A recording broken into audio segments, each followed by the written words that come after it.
Hoje nós vamos estudar esse texto de 2 Crônicas 31. Então eu vou fazer a leitura, vamos fazer de forma alternada. Vou pedir para vocês ficarem em pé, já que vocês vão sentar bastante daqui a pouco. Depois as crianças vão desenhar e aí eu vou expor aos adultos esse texto. Então primeiro eu vou fazer a leitura de forma alternada. Eu inicio, vocês leem o próximo e a gente faz assim até o final. Diz assim a palavra do Senhor. Ezequias designou os sacerdotes e os levitas por turnos, cada um de acordo com os seus deveres, para apresentarem holocaustos e sacrifícios de comunhão, ministrarem, darem graças e cantarem louvores junto às portas da habitação do Senhor.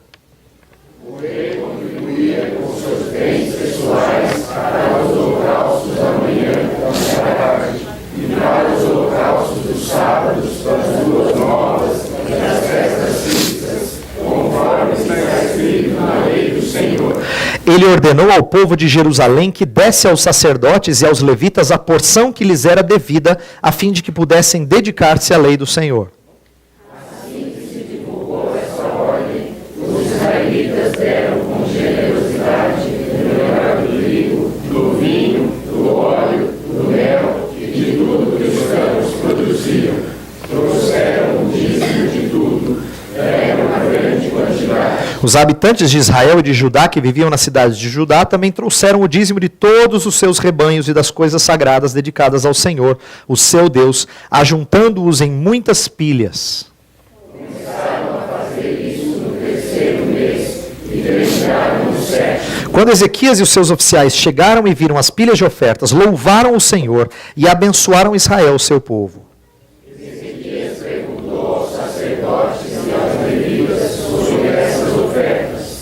O sumo sacerdote Azarias, da família de Zadok, respondeu: Desde que o povo começou a trazer suas contribuições ao templo do Senhor, temos tido o suficiente para comer e ainda tem sobrado muito, pois o Senhor tem abençoado o seu povo, e esta é a grande quantidade que sobra. Ezequias ordenou que preparassem despensas no templo do Senhor, e assim foi feito. Então recolheram fielmente as contribuições, os dízimos e os presentes dedicados. O levita Conanias foi encarregado desses deveres, e seu irmão Simei era o seu auxiliar.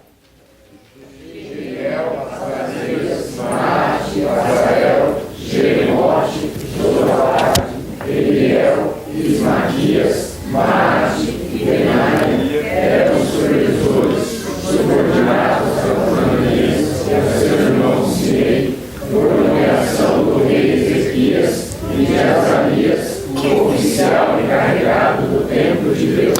Coré, filho do levita Imna, guarda da porta leste, foi encarregado das ofertas voluntárias feitas a Deus, distribuindo as contribuições dedicadas ao Senhor e as ofertas santíssimas. Minamim, Jesua, Semanias, Amarias e Secanias, e nas cidades dos sacerdotes, com toda a fidelidade, distribuíam ofertas aos seus colegas sacerdotes, de acordo com os seus turnos, tanto aos idosos quanto aos jovens. Eles as distribuíam aos homens e aos meninos de 3 anos para cima, cujos nomes estavam nos registros genealógicos, e também a todos os que entravam no templo do Senhor para realizar suas várias tarefas diárias, de acordo com suas responsabilidades e seus turnos. Os registros genealógicos dos sacerdotes eram feitos segundo as suas famílias. O dos levitas com mais de 20 anos, de acordo com suas responsabilidades e seus turnos.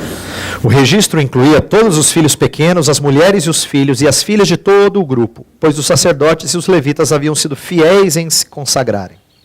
Entre os sacerdotes descendentes de Arão, que viviam nas terras de passagem ao redor de suas cidades, foram nomeados alguns deles, de cidade em cidade, para distribuírem as ofertas a todos os sacerdotes e a todos os que estavam registrados nas genealogias dos levitas.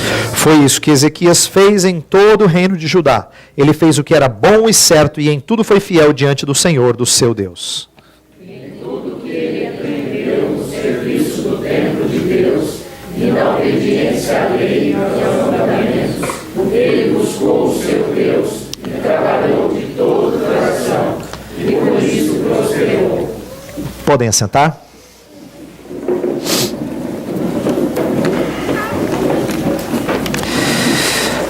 Antes de começar a exposição, vou pedir para as crianças agora prestarem atenção. Todas as crianças, para a gente fazer o nosso desenho típico, tá? Vamos ver o que vai sair, hein? Eu quero que vocês me digam, desenhem uma coisa que vocês fazem todos os dias e que vocês gostam. Tem que ser uma coisa que faz todo dia e que você gosta de fazer. Tá? Tem que pensar numa coisa que você faz bastante, todo dia tem que fazer. E que você gosta de fazer. Pode ser? Será que vai conseguir achar? Vamos lá. Podem desenhar. Por que eu peço às crianças para desenhar isso? Atenção, os adultos agora. Pais e os avós e os não pais, não avós. Nós, ser humano, e as crianças também, eles são miniatura de vocês, mas eles pensam de forma parecida. Nós amamos períodos ou momentos marcantes. E nós temos muita dificuldade com o todo dia. Tanto é que a gente usa uma palavra que sempre é negativa, nunca é positiva. Rotina. Normalmente nós falamos de rotina como sendo algo muito ruim. Eu tenho que sair da rotina. Eu tenho que sair da mesmice. Eu não posso... Infelizmente, a palavra rotina, ela não carrega um sentido positivo. Ela quase que sempre tem um sentido muito pejorativo. E olha aqui, isso é refletido em várias coisas, quer ver? Quando alguém escreve uma história sobre qualquer coisa, pode ser história do mundo, do Brasil, da cidade, de qualquer outra coisa, de uma igreja, normalmente se destaca os eventos marcantes. Ninguém fala do dia a dia.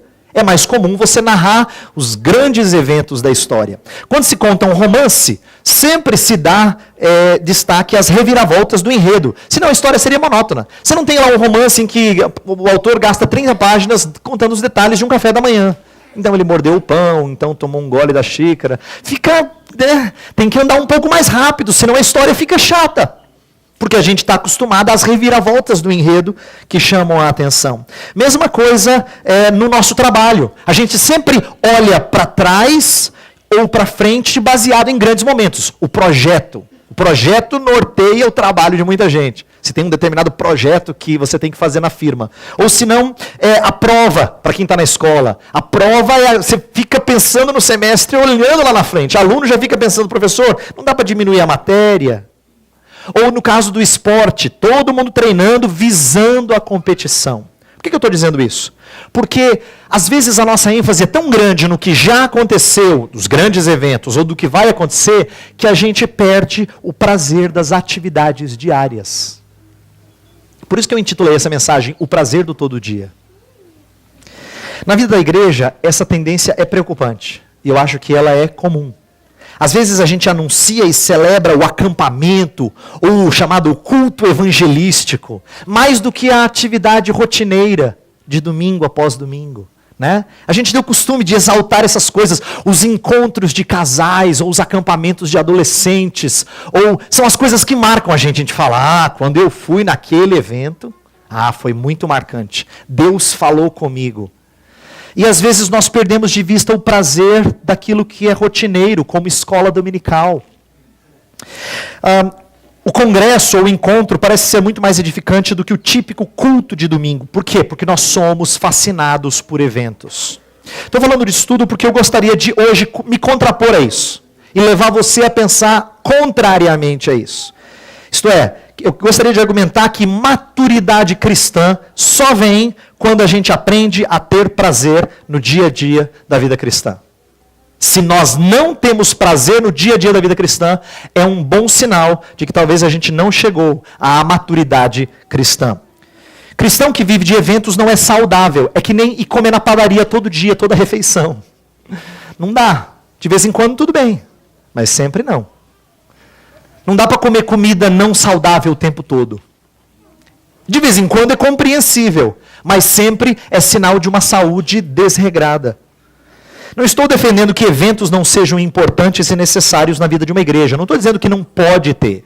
Eu só estou preocupado com gente que vive atrás dessas coisas ou vive sempre curtindo essas coisas.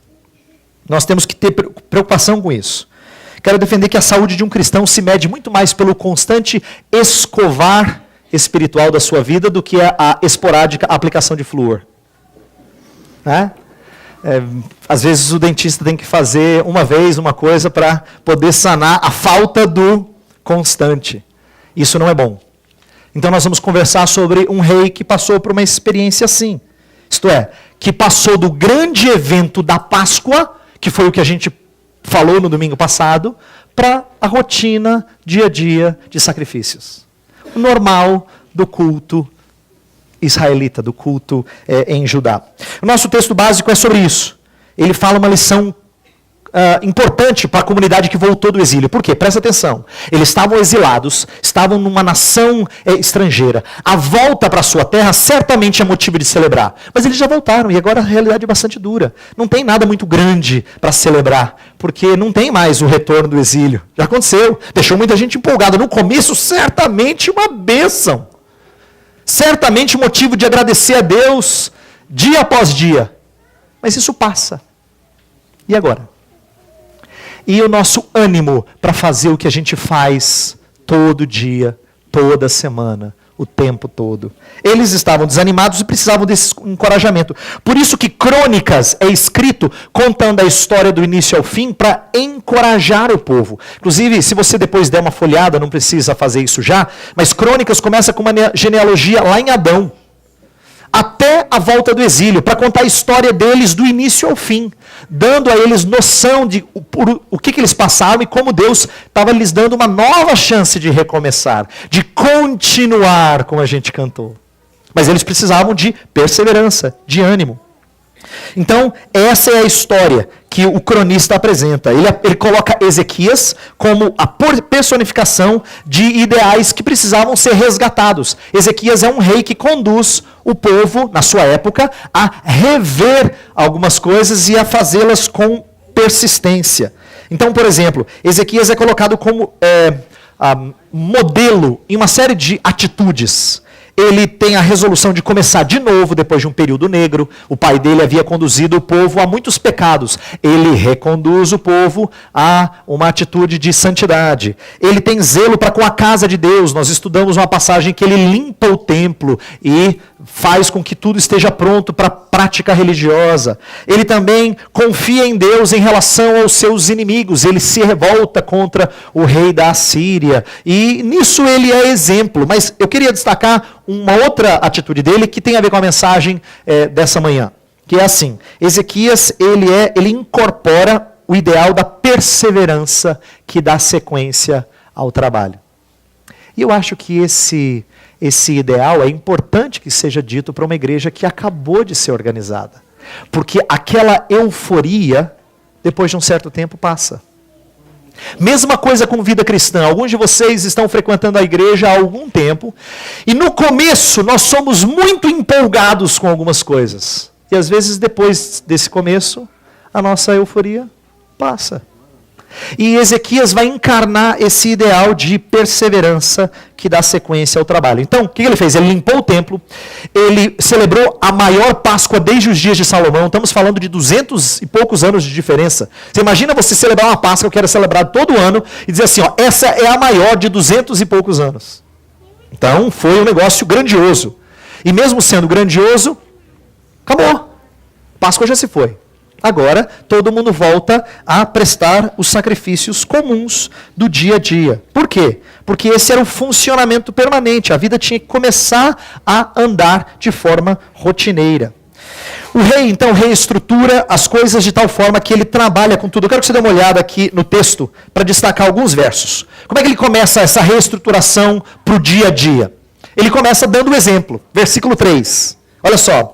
Antes de pedir as contribuições ao povo, ele dá da sua própria renda. Verso 3 fala, o rei contribuía com seus bens pessoais para os holocaustos da manhã e da tarde, para os holocaustos dos sábados, das luas novas e das festas fixas, conforme o que está escrito na lei. Ele contribuiu, ele começou. Antes do povo contribuir, ele diz, olha gente, nós vamos começar a cultuar o Senhor como convém. Pois está aqui a minha contribuição, as minhas ofertas, eu quero tirar da minha renda para começar isso. Ele imita os bons reis do passado, nesse sentido ele imita Davi, ele imita Salomão, que tiveram atitudes assim, conforme narradas por Crônicas. Ele não pediu o que ele não fez, ele não diz, faça o que eu digo, eu não faço o que eu faço, né?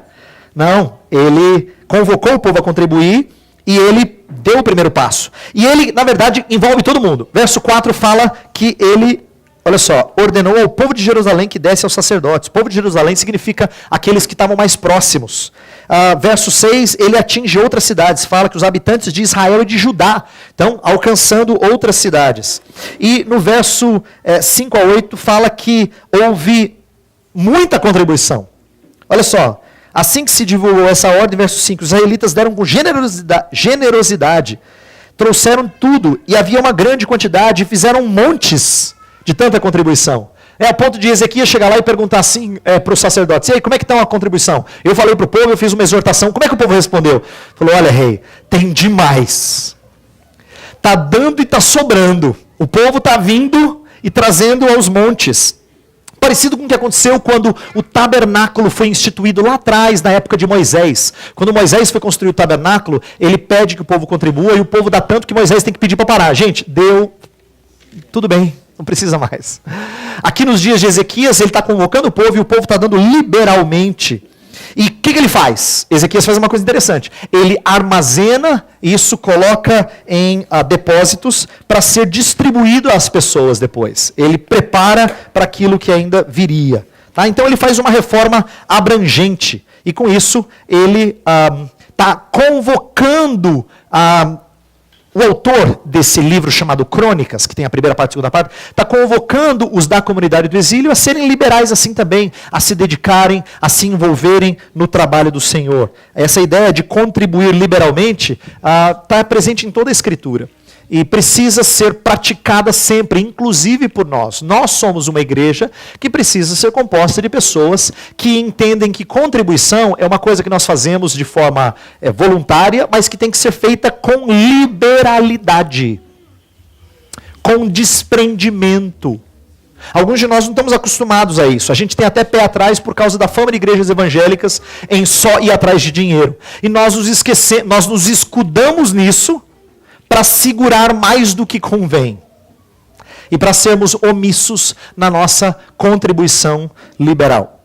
Ezequias é um exemplo de gente que estava contribuindo liberalmente. Ele e as pessoas da sua época. E com isso Deus fez prosperar. E olha interessante. Deus fez prosperar. Está lá no verso 21. Em tudo Ezequias prosperou. A última palavra do verso 21. E por isso prosperou. E aqui eu preciso explicar uma coisa importante. No Antigo Testamento, Deus deixou bem claro para o povo de Israel que se eles fossem fiéis ao Senhor, Deus os faria prosperar. Inclusive materialmente. Fazia parte da retribuição. Deus os retribuiria conforme a sua postura. Se eles fossem obedientes aos mandamentos, Deus os sustentaria. Se eles fossem desobedientes, eles teriam castigo. Isso aqui ensina um princípio muito importante. Um princípio de retribuição que no Novo Testamento não tem cifra, mas que tem a mesma relação. Que é de nós recebermos algumas coisas. Não engloba riquezas, mas contempla as promessas de Deus. Por exemplo, Deus promete a nós alegria, paz, esperança quando nós o buscamos. Quando nós obedecemos a sua palavra. A ideia de retribuição de Deus nos abençoar é frequente. E nós precisamos entender isso. Deus abençoa o seu povo quando o seu povo cultua. Ele abençoou a celebração da Páscoa, na história de Ezequias, e ele abençoa o funcionamento ordeiro do culto. Então, eu quero voltar para aquilo que eu disse no começo e agora entrar numa segunda e última parte da minha mensagem. Dizer o seguinte, nós temos o costume de dizer que o evento foi marcante. O congresso foi uma bênção, pastor. Mas eu gostaria que nós resgatássemos a ideia de que Deus também abençoa a rotina. E eu quero falar disso agora para a gente ponderar um pouco mais delongadamente nisso. Deus abençoou aquilo que Ezequias estabeleceu como rotineiro. Então vamos falar do verso 21, que tem algumas verdades preciosas aqui. Fala assim: em tudo que ele empreendeu no serviço do templo de Deus e na obediência à lei e aos mandamentos, ele buscou o seu Deus e trabalhou de todo o coração e por isso prosperou. Eu quero explicar como é que ele prosperou. Por que ele prosperou? Porque ele fez aquilo que é correto, ele buscou a Deus, através de um método que o próprio Deus encoraja, que é trabalho, serviço a Deus, e com a disposição correta de todo o coração. Eu quero falar rapidamente dessas 3 coisas. Quero começar falando da ideia de buscar. A ideia de buscar a Deus é uma expressão de devoção, de compromisso intenso na relação pactual com Deus. O Novo Testamento fala que Deus abençoa aqueles que o buscam. Buscai, pois, em primeiro lugar o seu reino e a sua justiça, e as demais coisas serão acrescentadas. Deus fala que Ele abençoa e retribui aquele que o busca, que Ele cuida daqueles que o buscam. Mas só que buscar não é algo que a gente experimenta uma vez só. Às vezes a gente tem a impressão de que buscar é uma coisa assim intensa. Você busca, achou, maravilha. Não, buscar, no caso de buscar a Deus, é algo rotineiro, constante, que precisa ser feito como contínuo compromisso com Deus. Então, vou dar um exemplo. Nós temos sempre uma luta, e se eu conheço vocês, eu acho que eu conheço um pouco vocês, porque eu sou parecido, nós temos uma luta para mantermos certas práticas em dia. Às vezes nós estamos muito bem, fazemos nossa devocional em casa, e é uma maravilha, é uma bênção, e tem épocas que a gente não vai tão bem assim. Tem épocas que parece que as coisas não andam tão bem assim. Mas eu quero que você entenda que buscar ao Senhor não é fazer aquela devocional uma vez que é marcante, que te leva inclusive às lágrimas e você diz, olha, hoje foi especial. Hoje eu acho que eu busquei a Deus e achei. Não. Nós temos que entender que a prática constante de certas coisas é atitude de buscar a Deus, ainda que elas não sejam tão marcantes emocionalmente falando. O fazer regularmente é saudável e é atitude. E temos que fazer na expectativa da bênção divina. É o caso de vir à igreja. Você não vem à igreja, não deveria vir à igreja, só quando você acorda domingo com toda aquela disposição. Às vezes você não acorda com tanta disposição. E às vezes pode ser por razões diversas, tanto do pregador como do seu coração, que você não sinta que aquele domingo foi tão impactante para você. Não importa. Você continua vindo porque buscar não é coisa de vez em quando, é coisa de vez em sempre. Buscar ao Senhor é a atitude de vez em sempre. Constante. Mesmo quando a gente ainda não experimentou as coisas grandiosas. Não podemos viver de eventos. Agora, veja só. Ezequias buscou o Senhor. Como? Servindo. O método utilizado por ele foi o serviço. E aqui eu acho que tem uma lição importante para a gente aprender. Nós não estamos muito acostumados a pensar que o serviço é o método para buscar. Por quê? Porque normalmente a gente pensa assim, eu vou buscar a Deus e aí eu vou servi-lo. Eu quero estar bem firme com Deus no próximo ano, viu, pastor? Porque eu quero me voluntariar para ajudar. Então você acha que você vai primeiro chegar no ponto, depois você vai estar pronto. Não é assim. Até porque eu duvido que você vai estar muitas vezes no ponto. Deus ensina a gente a fazer o contrário. Venha servir-me. Eu vou trabalhar você para você chegar no ponto. Venha servir-me. E eu vou trabalhar em você. Essa é uma dinâmica curiosa na comunidade eclesiástica. Às vezes, nós sentimos assim tão carentes de um encorajamento, de alguém vir nos falar uma palavra que nos levante, e aí Deus coloca alguém que precisa muito da sua ajuda. Você fala, Deus, é eu que estou precisando, Senhor, acho que o Senhor não entendeu a minha oração. Aí aparece a pessoa e você diz algo encorajador e ela fala, muito obrigado. Aí depois você entende que Deus estava ajudando você. É que você não sabia que era assim que Ele te ajuda. Você não sabia que era sendo instrumento da bênção dEle na vida do outro que Deus estava trabalhando com você. Frequentemente, quando nós servimos uns aos outros em nome do Senhor, nós somos trabalhados pelo Senhor. Não é só quem é servido que é abençoado, quem serve também. Inclusive, esse é o método comum de Deus nos ajudar a buscá-lo. Agora, como é que a gente faz isso? Aí que está um ponto-chave. O texto fala que ele buscou o seu Deus de todo o coração. A sua atitude, sua disposição foi servir com um coração não dividido. E esse é o nosso grande desafio. Amar a Deus sobre todas as coisas não é uma coisa simples, porque nós achamos até que fazemos isso, mas se fizermos por pouco tempo, ninguém consegue manter esse ritmo intenso de todo o coração, de toda a alma, de todo o teu entendimento, com todas as suas forças, todo dia, toda hora, o tempo todo. Ninguém consegue.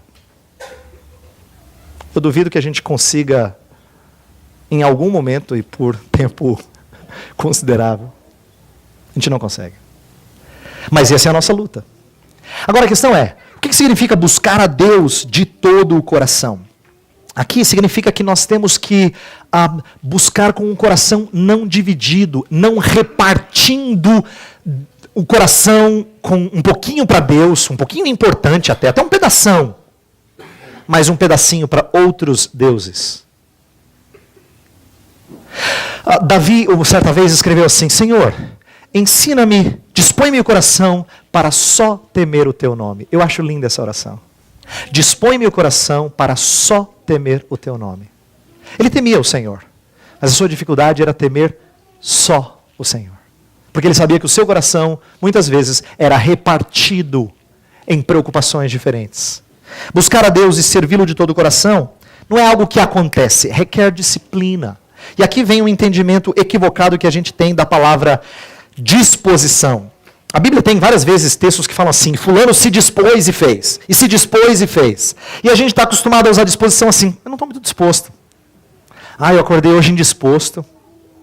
Para a gente, disposição tem a ver com sentimento, acordou, levantou com o pé direito, com o pé esquerdo. E não é assim que a Bíblia trata disposição. Disposição não é um sentimento que lhe atinge, ou você não é acometido com disposição ou indisposição. Disposição é atitude. Biblicamente é atitude. Fulano se dispôs, significa ele levantou e fez. Ele resolveu fazê-lo. E a nossa resolução precisa ser assim. Nós temos que falar de gente que se dispõe a fazer. Agora, eu não estou dizendo que a gente tenha que fazer com cara fechada. Como quem diz, tenho que fazer. Bíblia mandou, tenho que ir para a igreja. Véio. Posso estar arrebentado, eu tenho que ir para a igreja. Porque disposição desse sentido de resolução não significa excluir o prazer. Mas atenção agora para a ordem dos fatores. A gente não espera o prazer chegar para se dispor. A gente se dispõe na expectativa de que Deus nos conceda prazer em fazê-lo. E a gente tem que ter essa expectativa. Buscar o Senhor de todo o coração, trabalhando, servindo, dizendo: Senhor, dá-me prazer em fazê-lo. Dá-me alegria em fazê-lo. Eu estou dizendo isso porque isso vale não só para a vida da igreja, isso vale para nosso dia a dia. Eu vou falar de coisas bastante sérias agora, mas eu sei que tem a ver com você, comigo. Quantas vezes nós fomos desafiados pela rotina ou a mesmice no nosso casamento? E a gente queria tanto que fosse impactado por grandes eventos, grandes momentos, grandes acontecimentos. Mas uma das coisas que mais a gente aprende no decorrer dos anos é que a gente tem que ter prazer no todo dia. Isso alimenta um casamento. Que casamento não vive de grandes acontecimentos? Eles são bons, é bom que tenha, faz parte. Mas a gente alimenta o casamento com o prazer do todo dia. Mesma coisa com o trabalho. Quantos de vocês já não chegaram a um ponto de dizer assim: eu não estou aguentando mais? Essa mesmice, essa coisa de tá me sufocando, eu preciso de novos desafios. Não há nada de errado em buscá-los, mas tem uma coisa preciosa que a gente tem que aprender, que toda vez que a gente trabalho e a gente entende que trabalho não é necessariamente realização, mas instrumento do nosso sustento, a gente encontra prazer no todo dia. A gente encontra prazer no todo dia. Porque ele é instrumento do Senhor para o meu sustento, da minha família. Ele é a minha contribuição nas coisas que Deus fez para que esse mundo seja melhor. Aí a gente encontra prazer no todo dia. Eu gostaria que a gente gastasse o dia de hoje pensando nessas coisas. Porque, olha, se você é igual a mim, e eu acho que você é bem parecido comigo, nós temos muito prazer nos eventos. Mas a gente se esquece do prazer do todo dia. Facilmente a gente é levado a se esquecer que vida cristã não é parecida com 100 metros rasos. É mais parecida com maratona. E em maratona, você corre 42 quilômetros e 125 metros, dando a mesma passada. Por mais de 2 horas. Isso os atletas, né? É muito tempo. É constante. É extenuante. Mas tem algo muito nobre em aprender a perseverar. Porque a gente ganha uma coroa no final. A gente ganha o prazer de estar no caminho do Senhor. Então, é minha oração, e nós vamos terminar pensando nisso. A minha oração vai ser para que eu e você aprendamos isso. Que a gente aprenda que vida cristã, não só na igreja, mas fora dela, isto é, no dia a dia de família, de trabalho, de coisas, de afazeres, nós nem sempre temos grandes acontecimentos. Mas que Deus nos sustenta quando a gente tem prazer nas coisas que Ele nos dá sempre. E a gente é grato em tudo. Dai graças. A gente é grato em todas as coisas. E a gente aprende a dispor-se a servir o Senhor e esperar pelo prazer de fazê-lo. Não esperar o prazer chegar para servi-lo. Vamos pensar nessas coisas. Vamos orar por isso. Vamos pedir a Deus que nos ajude a ter nossa cabeça mudada em relação a algumas dessas coisas. Porque certamente em alguma área da sua vida, como da minha, nós precisamos corrigir algumas dessas expectativas. Vamos orar. Senhor Deus, nós estamos acostumados a sermos alimentados pelos grandes eventos, isto é, os grandes acontecimentos. E nós pecamos, Senhor, quando nós vivemos atrás disso. Nós nos esquecemos das alegrias que o Senhor nos dá para o todo dia. Senhor, nós pedimos perdão. Porque nem sempre nós nos encantamos com a rotina. Ela tem uma conotação tão negativa na nossa cultura. Nós nos esquecemos de que ela é boa, ela vem do Senhor, ela é para o nosso bem. Faz-nos encantados com a Tua palavra rotineiramente. Não só nos grandes acontecimentos, ou nos grandes domingos, ou nas grandes palestras ou sermões que ouvirmos, mas faz-nos encantados com ela sempre, Senhor. Regularmente. Faz-nos encantados com o nosso casamento, regularmente. Faz-nos agradecidos pelo nosso trabalho, regularmente, Senhor. Não só quando grandes acontecimentos estão por serem realizados. Pai, pedimos que o Senhor nos ajude a termos prazer no dia a dia. Termos alegria no Senhor sempre. Não só de vez em quando. A Tua palavra nos ordena, nos exorta a alegrar-se no Senhor sempre. Ensina-nos a fazer isso. E fazê-lo através de serviço, de desprendimento, de coração aberto a buscar o Senhor e servir outras pessoas e fazê-lo com um coração íntegro e esperar que o Senhor nos dê prazer em fazê-lo. Ó Senhor, muda o nosso coração para que tenhamos uma atitude assim. Isso era o que o povo que voltava do exílio precisava aprender, e é o que o teu povo precisa aprender sempre. Inclusive a Igreja Presbiteriana da Aliança. Nós precisamos aprender isso. Ajuda-nos, Senhor, a cada um. Oramos em nome de Cristo. Amém.